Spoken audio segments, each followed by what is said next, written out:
Wow. Thank you, Brenda. Good morning. I'm Dale Johannesmeyer, an elder here at Scots Kirk, and on behalf of Pastor Jim Mitchell in this session, I'd like to welcome all of you here in person to worship with us and those worshiping virtually online. It is the Lord's Day. Let us rejoice and be glad in it. Some announcements, a lot of announcements. The youth group tonight is officially canceled. I think it's so you can spend time with your fathers. I'm not sure why, but they won't be meeting tonight. Also, I'd like to point out, not in the bulletin, that the men's Isaiah Bible study will be held tomorrow evening at 7 o'clock. For those of you that haven't been before, this is an in-depth study. I don't use the term in-depth lightly. It is truly in-depth and rewarding. It's incredibly revealing to go in-depth into God's Word, and we're doing that in Isaiah. So I do encourage all to attend that Bible study. Also, we need volunteers, or at least one more volunteer, for the Fall Youth Retreat at Clarkin. The registration closes for that on August 22nd. And interestingly enough, we need one additional adult volunteer, and if anybody is willing to go a few days without any sleep, the church is willing to pay for your way. So we do need at least one additional adult to volunteer for that retreat. It is rewarding to go with the kids and see their enthusiasm and growth in Christ. Also want to point out that looking ahead, that we're pleased to have Drew Goodman. He's a World Witness missionary. This is in your bulletin, but he will be here Wednesday, July the 5th at 7 p.m. There will be desserts as well as a delicious presentation on Drew Goodman's missionary work. That is a night when we normally have Bereans, but all of our normal Berean attendees are encouraged to come to that also. And then I just really don't know that we need this, the way Brenda has just grown incredibly. It's the instrument, yeah. But just to point out that her brother, Bob Glick, is going to be here July 30th at 6 p.m. That's a hymn sing service, and Bob is really an accomplished musician, and so he'll make that thing sing even maybe better than Brenda. At least he claims that. All right. Yeah, so okay. All right, so I don't know that there are any other announcements in the bulletin, so but I encourage you to go through it and reread those that are in there after the worship service. Before we begin the worship service, I'd like to point out, as we are having our confession of sin, I'll be reading the law out of Deuteronomy. I just want to ask, what's the fifth commandment? Honor thy father and mother. How many days a year is that? 365, 24/7? Just want to point that out today, in case you're thinking about it. So in preparation for worship this morning, in your bulletin, Hebrews 12, verses 1 through 2 is printed. I'd like you to take time to read those and then prepare your hearts and minds to worship our awesome God.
For our call to worship, I will read from Psalm 115, verses 9 to 11, and 16 through 18. So much of this worship service this morning is focused on trusting in the Lord. These verses show that trusting in the Lord results in praise to him. O Israel, trust in the Lord. He is their help and their shield. O house of Aaron, trust in the Lord. He is their help and their shield. You who fear the Lord, trust in the Lord. He is their help and their shield. The heavens are the Lord's heavens, but the earth he has given to the children of man. The dead do not praise the Lord, nor do any who go down into silence. But we will bless the Lord from this time forth and forevermore. Praise the Lord. So let's then begin our worship service by standing and singing a hymn of praise to God from Trinity Hymnal number 1, All People That on Earth Do Dwell.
Let us pray. Heavenly Father, Son, Holy Spirit, we come before you today to praise you for your sovereign grace, your unmerited favor given freely to us, to give us faith in Christ Jesus, our Lord and Savior. Father, you authored our salvation. Lord Jesus, you accomplished our salvation. And Holy Spirit, you applied that salvation to us. Lord, we know that your will is perfect and our will is weak and flawed. Guide us to trust in you alone, not in our earthly wisdom.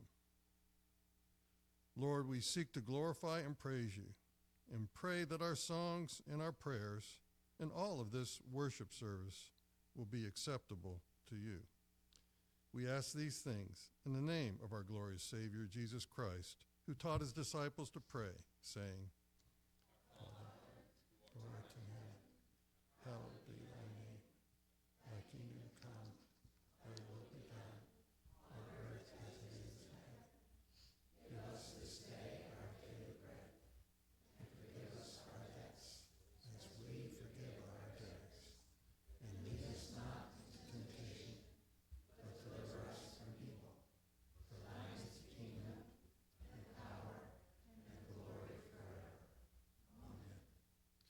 Please be seated.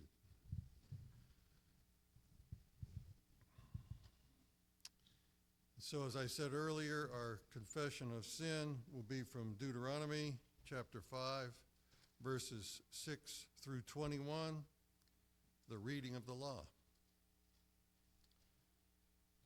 I am the Lord your God, who brought you out of the land of Egypt, out of the house of slavery. You shall have no other gods before me. You shall not make for yourself a carved image, or any likeness of anything that is in heaven above, or that is on the earth beneath, or that is in the water under the earth. You shall not bow down to them or serve them. For I, the Lord your God, am a jealous God, visiting the iniquities of the fathers on the children to the third and fourth generation of those who hate me, but showing steadfast love to thousands of those who love me and keep my commandments. You shall not take the name of the Lord your God in vain, for the Lord will not hold him guiltless who takes his name in vain. Observe the Sabbath day to keep it holy, as the Lord your God commanded you. 6 days you shall labor and do all your work, but on the seventh day is a Sabbath to the Lord your God. On it you shall not do any work, you or your son or your daughter or your male servant or your female servant or your ox or your donkey or any of your livestock or the sojourner who is within your gates, that your male servant and your female servant may rest as well as you. You shall remember that you were a slave in the land of Egypt, and the Lord your God brought you out from there with a mighty hand and an outstretched arm.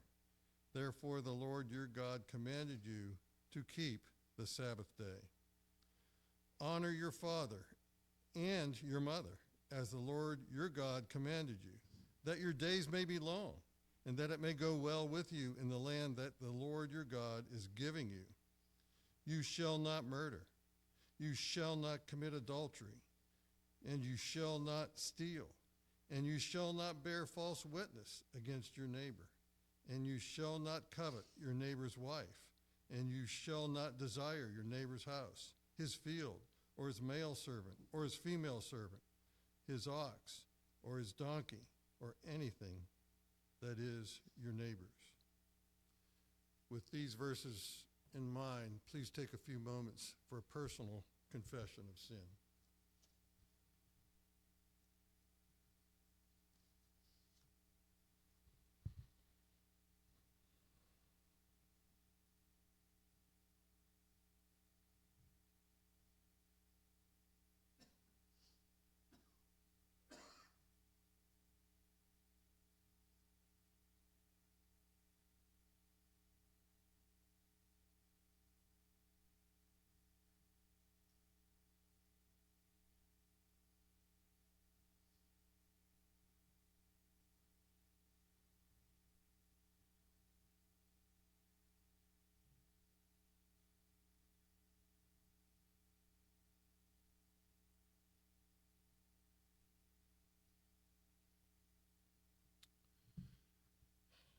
For our assurance of pardon, I will read from Galatians chapter 2, verses 16 and 20. We know that a person is not justified by works of the law, but through faith in Jesus Christ. So we also have believed in Christ Jesus, in order to be justified by faith in Christ and not by works of the law. Because by works of the law, no one will be justified. I have been crucified with Christ. It is no longer I who live, but Christ who lives in me. In the life I now live in the flesh, I live by faith in the Son of God, who loved me and gave himself for me. Amen. So please stand for our confession of faith, and it's from the Heidelberg Catechism, question 62, and I'll read the question and we'll read the answer together. Why can't our good works be our righteousness before God, or at least a part of our righteousness? Because the righteous can pass God's judgment, must be entirely perfect, and must in every way measure up to the divine law. But best works in this life are imperfect and stained with sin. Please be seated. And I'll invite our children to come forward, and they have a special presentation for us.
Thank you, children, and Brenda and all who helped.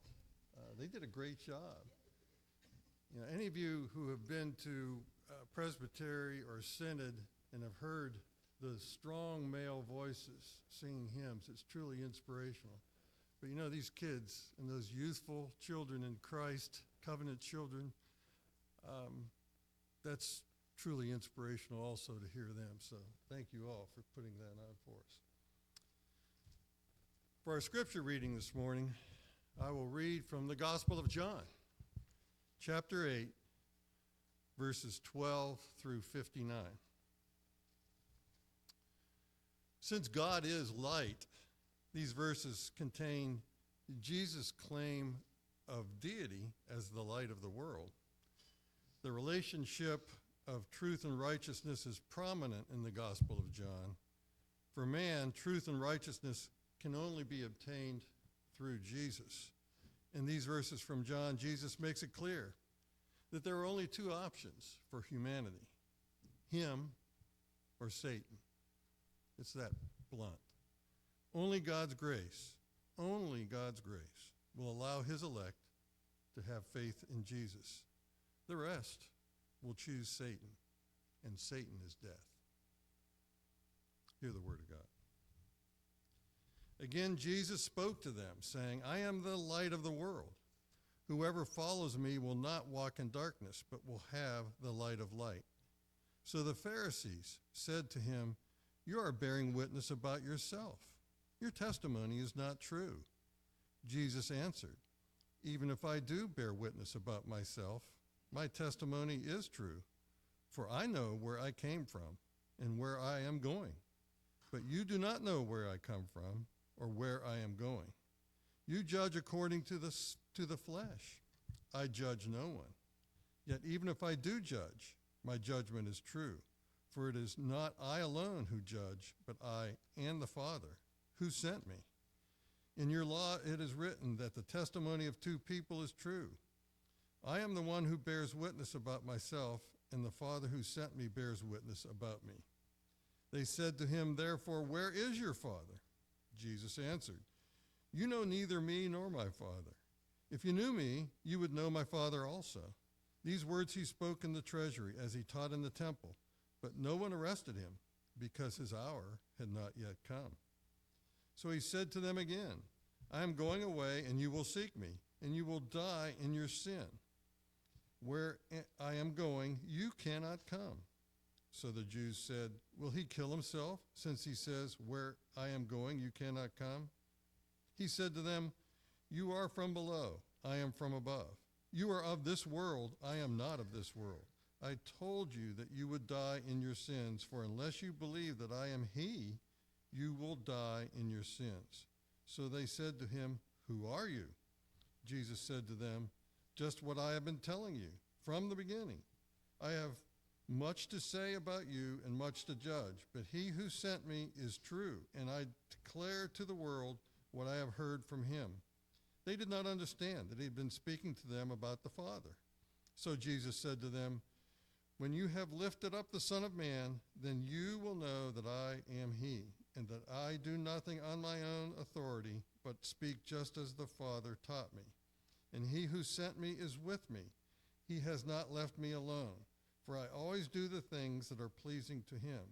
As he was saying these things, many believed in him. So Jesus said to the Jews who had believed him, if you abide in my word, you are truly my disciples, and you will know the truth, and the truth will set you free. They answered him, we are offspring of Abraham and have never been enslaved to anyone. How is it that you say you will become free? Jesus answered them, truly, truly, I say to you, everyone who practices sin is a slave to sin. The slave does not remain in the house forever. The Son remains forever. So if the Son sets you free, you will be free indeed. I know that you are offspring of Abraham, yet you seek to kill me because my word finds no place in you. I speak of what I have seen with my father, and you do what you have heard from your father. They answered him, Abraham is our father. Jesus said to them, if you were Abraham's children, you would be doing the works Abraham did. But now you seek to kill me, a man who has told you the truth that I heard from God. This is not what Abraham did. You are doing the works your father did. They said to him, we were not born of sexual immorality. We have one Father, even God. Jesus said to them, if God were your Father, you would love me, for I came from God and I am here. I came not of my own accord, but he sent me. Why do you not understand what I say? It is because you cannot bear to hear my word. You are of your father, the devil, and your will is to do your father's desires. He was a murderer from the beginning and does not stand in the truth, because there is no truth in him. When he lies, he speaks out of his own character, for he is a liar and the father of lies. But because I tell the truth, you do not believe me. Which one of you convicts me of sin? If I tell the truth, why do you not believe me? Whoever is of God hears the words of God. The reason why you do not hear them is that you are not of God. The Jews answered him, are we not right in saying that you are a Samaritan and have a demon? Jesus answered, I do not have a demon, but I honor my Father, and you dishonor me. Yet I do not seek my own glory. There is one who seeks it, and he is the judge. Truly, truly, I say to you, if anyone keeps my word, he will never see death." The Jews said to him, "Now we know that you have a demon. Abraham died, as did the prophets, yet you say, if anyone keeps my word, he will never taste death. Are you greater than our father Abraham, who died, and the prophets who died? Who do you make yourself out to be?" Jesus answered, "If I glorify myself, my glory is nothing. It is my Father who glorifies me, of whom you say he is our God.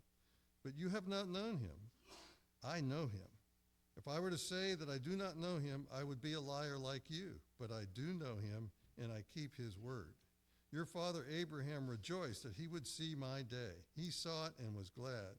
So the Jews said to him, "You are not yet 50 years old, and have you seen Abraham?" Jesus said to them, "Truly, truly, I say to you, before Abraham was, I am." So they picked up stones to throw at him, but Jesus hid himself and went out of the temple. The grass withers, the flower fades, but the word of our God will stand forever. Amen.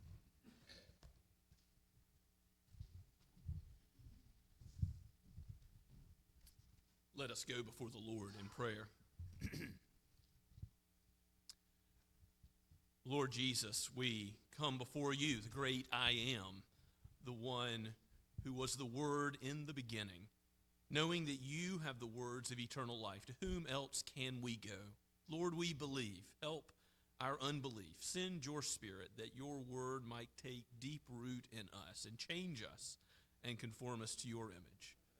Oh, Holy Spirit, come and open our eyes to see, our ears to hear, that we might be your church, your kingdom built up, and pilgrims on our way to an eternal home, doing as jars of clay your will, being your instruments, the instruments of your peace, that others might hear the good news and so embrace Christ as well. Lord, bring in all your elect. Let your gospel be proclaimed here and around the world. We pray, Father, that you would be about the business of building up a people for yourself, for your glory, not for the sake of our name. We thank you for your faithfulness to the Associate Reformed Presbyterian Church at General Synod, and pray for your guidance and wisdom to be given to us in days to come, that you would continue to have us neither add nor subtract to your will as it's revealed in your word, and that you would show us where we are wrong and in error, so that we would be led in the way that is everlasting, that we would repent and believe and live a life as a body, as a denomination of repentance and belief. We thank you, Father, for the children of this congregation. We know that you have given these as good gifts. We pray for the Leidies and the child in Amanda's womb still. We ask, Lord, that you would grant all the families here to rejoice in the parents you have given, the fathers particularly. We lift up knowing that that fatherly authority is from you. Lord, we recognize that as fathers we fail so often, and yet you are our heavenly Father, the perfect Father, to whom we can look with complete and utter confidence. Let us, as earthly fathers, live in such a way towards those we are to protect and shepherd and guide. Lord, give us wisdom, and as we seek to raise our children, the nurture and admonition of you, we pray that you would bless husbands and wives, fathers and mothers. And we pray for all sorts of authority in this world. We are told in your word to pray for kings and those in positions of great earthly might. But we know, Lord, that these do nothing except by your will, for you turn the heart of the king where you wish. So, Lord, we pray for wisdom to be given to them, that you would have them rule rightly, according to the truth, according to the way that creation is and the way that your word proclaims us to be. And, Lord, restrain them from doing evil, restrain their sinful nature, that your people might be blessed, that the gospel would go forward. We do pray for a revival, a reformation in our own time. We know that we in the United States and South Carolina and Somerville can easily go the way of Europe and be a place where the gospel is all but forgotten as it has been so much in Scotland and Wales and England and Ireland. We think of, Lord, the ways in which throughout Europe and talking with the missionaries at Synod, how all throughout Bridge Europe and Germany particularly, there's a great deal of unbelief, and people are becoming hardened, and they understand the world in a quite different way, not worshiping you as they ought and exchanging the truth for a lie and living in the futility of their minds. Lord, let it not be so in this land. We ask that you would use your church on the front lines to stand up, and even if it would be difficult for us, if trials should come, to be willing to proclaim what is right, what your word says, what creation bears out. We find, Lord, that this is the call for your remnant in all ages, and you have always preserved your church. The gates of hell will not prevail against her, and yet we can easily fear. So aid us when in our weakness, be our strength.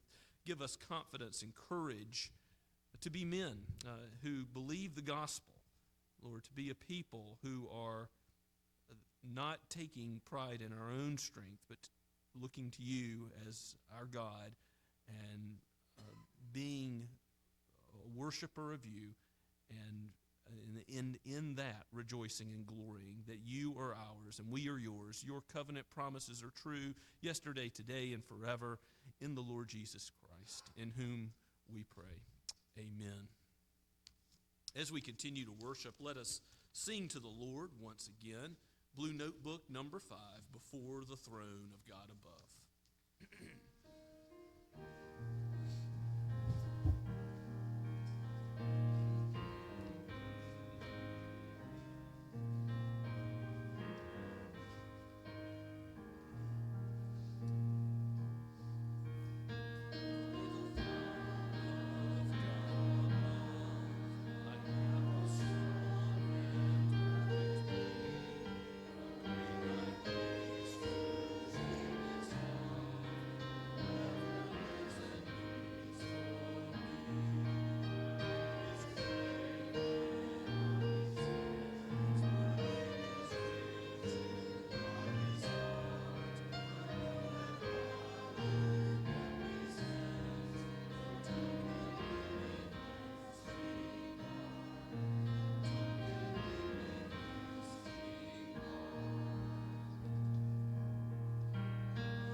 Let us pray. Father, Son, and Holy Spirit, your kingdom is an everlasting kingdom, an infinite inheritance given to your children, that we would be sons and daughters of the Most High, adopted into your family. Oh, what a privilege, what a joy, what a peace this is. Let us walk, therefore, in this comfort as your disciples. Let our calling be made clear so that we would live as becomes the disciples of Christ and use us in deeds of mercy and love as well as in these tithes and offerings that we give, that your kingdom would come more and more on earth as it is most perfect in heaven, where the angels praise you constantly. We pray that you would have your name be glorified through the preaching of the gospel. We pray that you would do this for the sake of your great name. In Jesus' name we ask it. Amen.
Please be seated and take your copy of God's Word and turn with me to Genesis 20.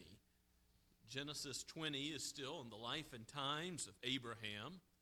If you recall, in the previous chapter, Genesis 19, God judges Sodom and Gomorrah. There's fire and burning sulfur falling down upon those cities, and Lot is taken out to the little city of Zoar. And we see where Abraham goes now from here. Is it any surprise that he wants to relocate? Having just witnessed this terrible judgment of God upon sin, the view was probably not so nice. And being a nomad with his tent, he travels onward. And he is traveling to inherit the land God has promised. And yet he's not there. We're going to see the next step that he takes in this King Abimelech, that he runs into here in the first half, in verses 1 through 18 of chapter 20. So let's give our attention to God's Word. This is penned by Moses and breathed out by the Holy Spirit for each of us today. From there, Abraham journeyed toward the territory of the Negev and lived between Kadesh and Shur, and he sojourned in Gerar. And Abraham said of Sarah, his wife, "She is my sister." And Abimelech, king of Gerar, sent and took Sarah. But God came to Abimelech in a dream by night and said to him, "Behold, you are a dead man because of the woman whom you have taken, for she is a man's wife." Now Abimelech had not approached her, so he said, "Lord, will you kill an innocent people? Did he not himself say to me, 'She is my sister'?" And she herself said, "He is my brother. In the integrity of my heart and in the innocence of my hands I have done this." Then God said to him in the dream, "Yes, I know that you have done this in the integrity of your heart, and it was I who kept you from sinning against me. Therefore I did not let you touch her. Now then, return the man's wife, for he is a prophet. so that he will pray for you, and you shall live. But if you do not return her, know that you shall surely die, you and all who are yours." So Abimelech rose early in the morning and called all his servants and told them all these things, and the men were very much afraid. Then Abimelech called Abraham and said to him, "What have you done to us, and how have I sinned against you that you have brought on me and my kingdom a great sin? You have done to me things that ought not to be done." And Abimelech said to Abraham, "What did you see that you did this thing?" Abraham said, "I did it because I thought, there is no fear of God at all in this place, and they will kill me because of my wife. Besides, she is indeed my sister, the daughter of my father, though not the daughter of my mother, and she became my wife. And when God caused me to wander from my father's house, I said to her, 'This is the kindness you must do to me. At every place to which we come, say of me, he is my brother.' Then Abimelech took sheep and oxen and male servants and female servants and gave them to Abraham and returned Sarah his wife to him. And Abimelech said, 'Behold, my land is before you. Dwell where it pleases you.' To Sarah he said, 'Behold, I have given your brother 1,000 pieces of silver. It is a sign of your innocence in the eyes of all who are with you, and before everyone you are vindicated.' Then Abraham prayed to God, and God healed Abimelech, and also healed his wife and female slaves, so that they bore children.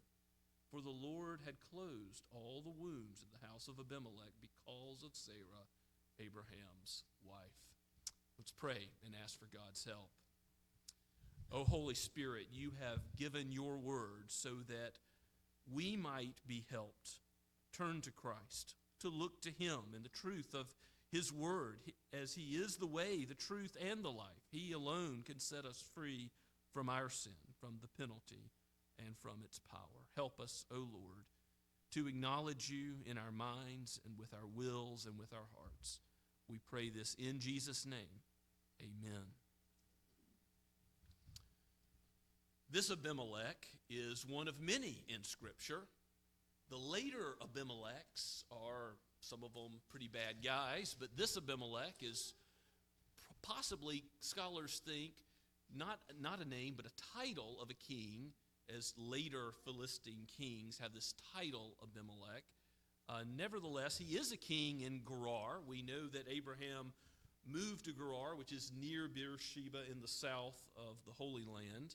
And in this place, he receives, it looks like, into his concubine, his harem, another woman, Sarah herself, in a way that's very similar to how Abraham lied as Abram and said, "This is my sister," way back in chapter 12. If you remember back in chapter 12, when in his unbelief, he goes down to Egypt for food and provisions.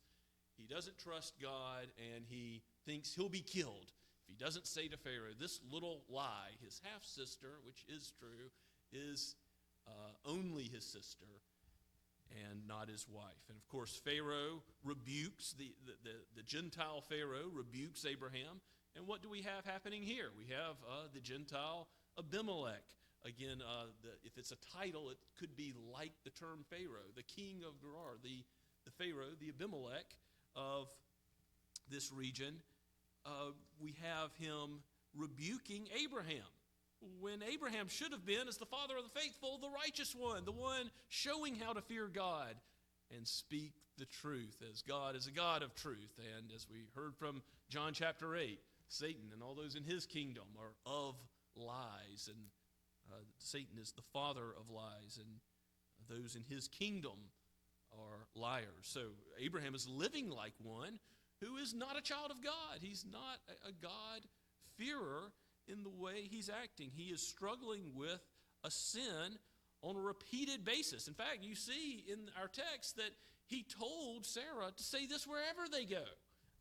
They're a team in committing this sin. They've agreed that they're going to lie in this way wherever they show up. Now, some critical scholars have said, this is the bumbling editor theory, where they think that the people in the ancient times were just so naive that they didn't notice that in chapter 12 and in chapter 20, there's a duplication of basically the same story, but with some minor details changed. But that doesn't make a whole lot of sense. I mean, number one, it looks upon people in ancient times as a lot more naive than they actually were.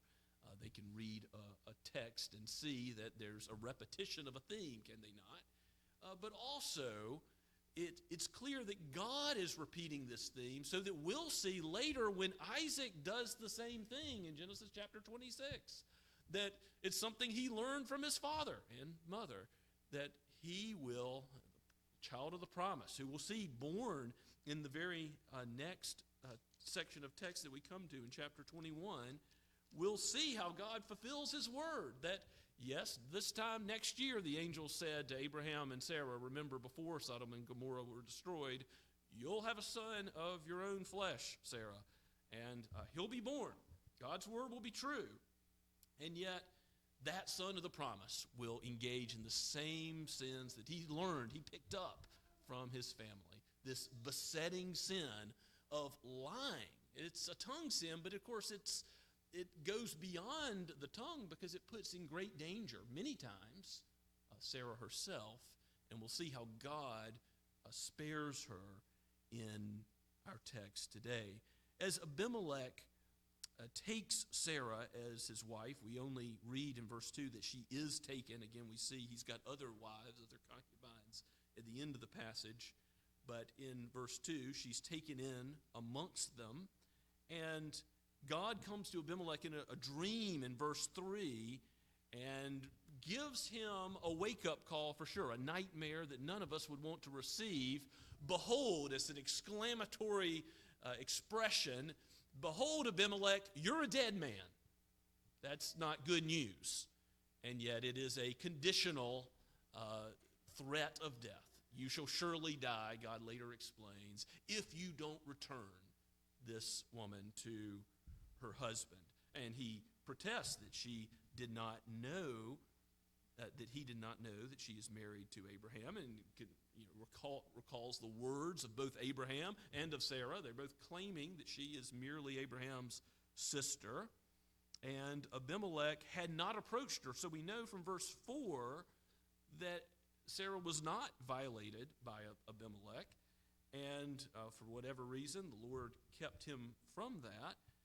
And Abimelech protests, Lord, will you kill an innocent people? He knows that this is a sin ultimately against God, but he's thinking there'll be consequences for my whole people, for my whole nation because of my sin. And he says, here's the words that were spoken to me, and God says, yes, I know that you've done this in integrity of your heart. Now, Abimelech's not saying he's sinless or that he has a perfect integrity in his walk, but like the psalmist, who oftentimes cites integrity in a specific situation, here Abimelech is saying, I have integrity in this matter.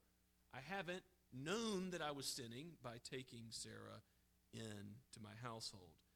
And God says, yes, and guess what? I'm sovereign. I'm the one who's actually kept you from sinning in this way. So your integrity is due to the grace, whether common or special, in the heart of Abimelech. It's God and his sovereignty that kept Abimelech from that specific sin. Therefore, God says, I did not let you touch her, into verse 6. Now then, return the man's wife, for he is a prophet. Now, we've seen several times up to this point that Abraham is a prophet. He has special communion with God. God reveals the truth of future events and of his own promises and how they'll come about to Abraham. But now it's explicitly said, Abraham is a prophet. Return the man's wife, for he is a prophet, so that he will pray for you.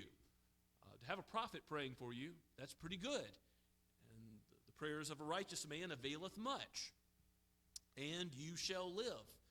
The promise is given to Abimelech that if you return her, the threat of death will not come upon you.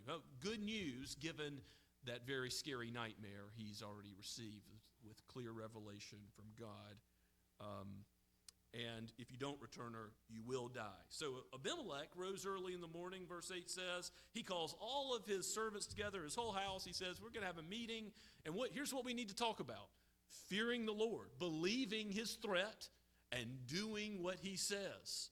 So Abraham should have been doing this kind of thing, fearing God and doing what he says, but instead Abraham's stumbling, falling again and again to the same sin that's already put Sarah in much great danger before, and Abimelech's going to rebuke him.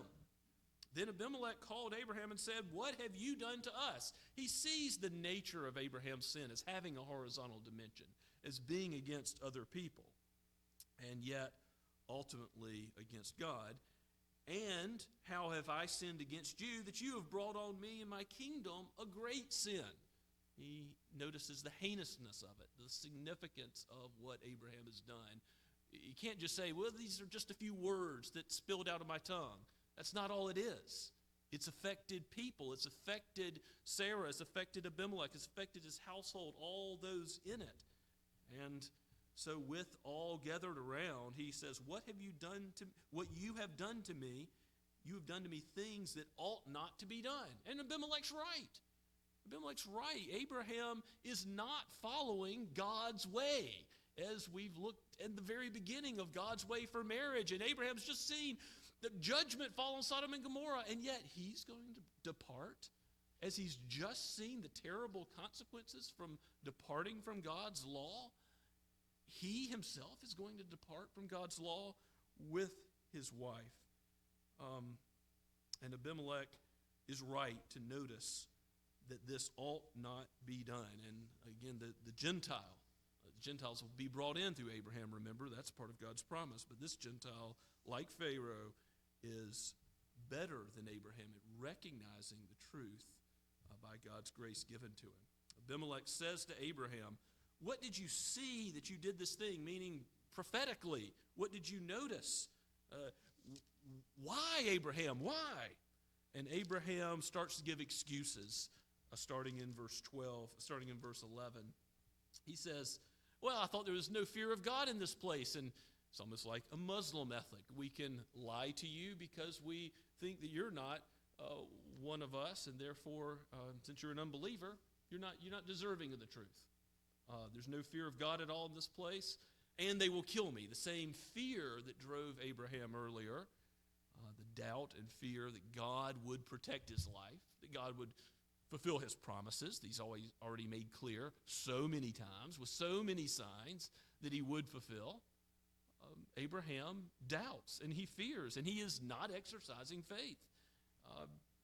God will indeed keep his life safe, but he comes up with an excuse to twist the truth, to distort the truth, to leave out the part of the truth that was so essential to tell, that indeed Sarah is his wife. He mentions in verse 12 that, yes, she really is the half-sister, but she became my wife. And he often is doing this where he's claiming that they are merely brother and sister, and God is rebuking him for that systematic, planned, high-handed sin in which he's engaged time and time again. Now, like with Pharaoh, there's gifts given to Abraham. It's a little different. In verse 14, Abimelech takes sheep, oxen, male and female servants, and gives them to Abraham. He gets rich, even in the midst of sin. That is what happens back in chapter 12, that Abraham benefits and is materially blessed, even though he is faithless. God is faithfully caring for him as his child. Abimelech gives him land, says, "My land is before you. Dwell in it wherever you like, whatever pleases you." And he also gives another blessing in verse 16. To Sarah, he says, "Behold, I have given your brother 1,000 pieces of silver. It is a sign of your innocence in the eyes of all who are with you, and before everyone you are vindicated." So he openly vindicates the honor of Sarah. He gives money, land, wealth in livestock.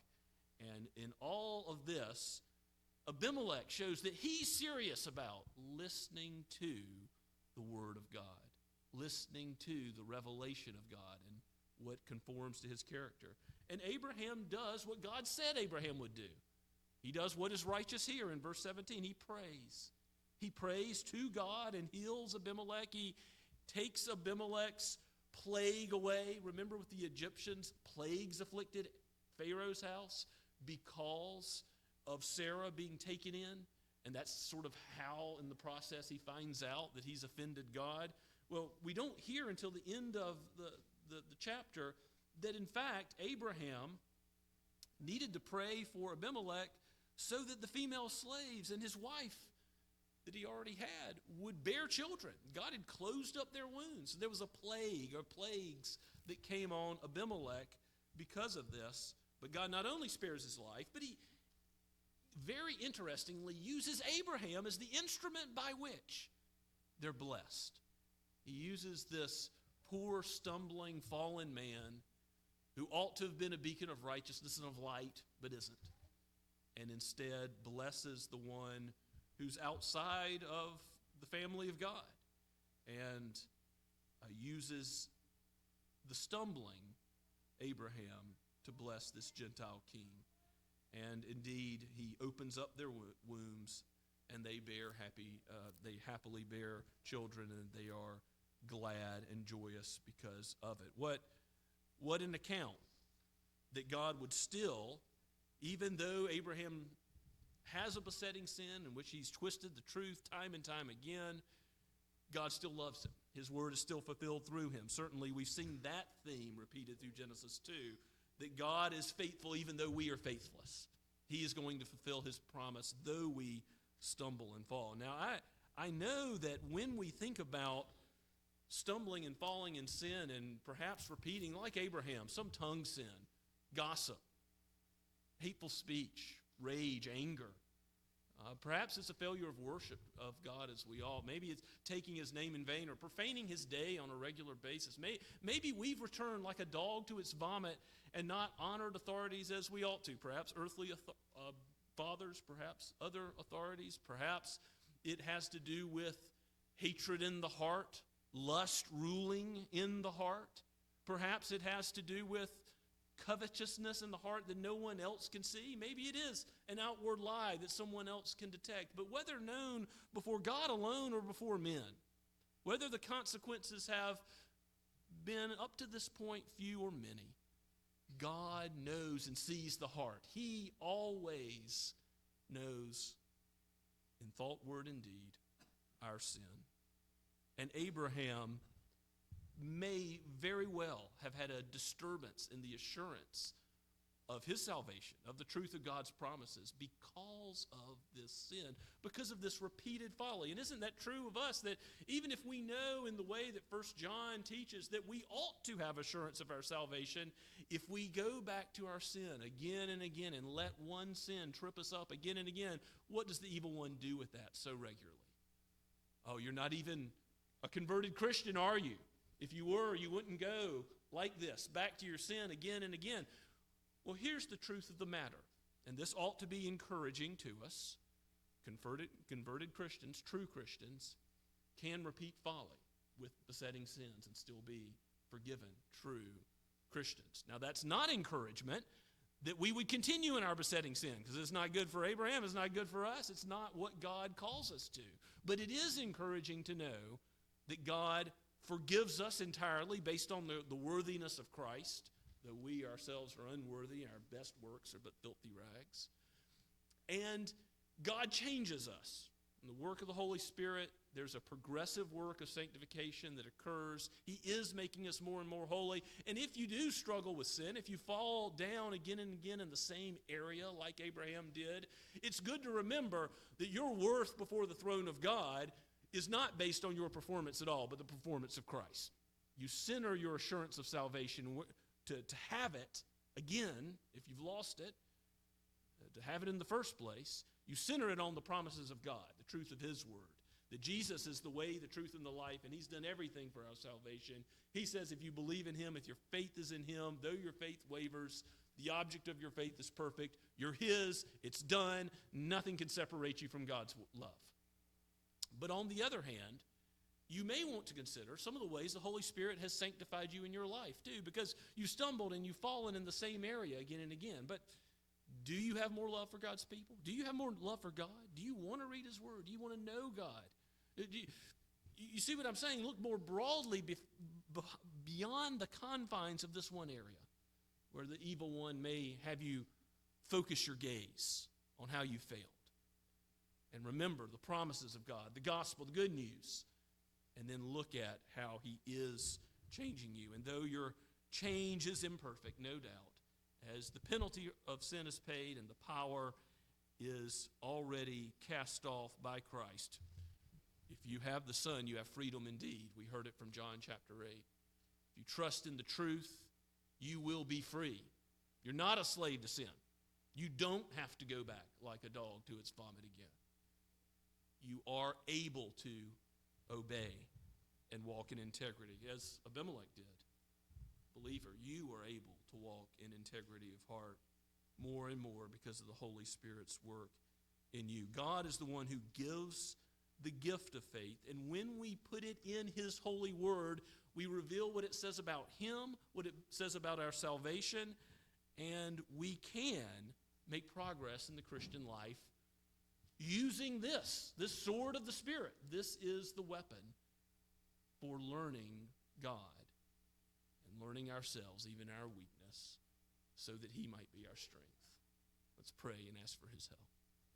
Father, we give you praise that you are the God who overcomes even those sins which beset us time and time again. We know they are completely overcome in Christ, that we are justified because of his blood poured out for us, because of his righteousness that we haven't done and could never do on our own. And yet we know that you have also given us freedom from sin. You've given us a new life, a new way to live. And we, even though we fail, we do what we know to be wrong. We fail to do what we know to be right. Lord, help us. Help us to mourn for our sin, to fear you, and to have comfort and peace in knowing that you're still our God, that we're still your sons and daughters, that nothing can separate us from your love. For we pray this in Jesus' name. Amen. Let's rejoice in the Lord's truth together as we sing. And our final hymn comes from Trinity Hymnal number 521, My Hope is Built on Nothing Less.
now to him who is able to keep you from falling and to present you before his glorious presence without fault and with great joy. To the only God, our Savior, be all glory, majesty, power, and authority through the Lord Jesus Christ before all time, now and forever. Amen and amen.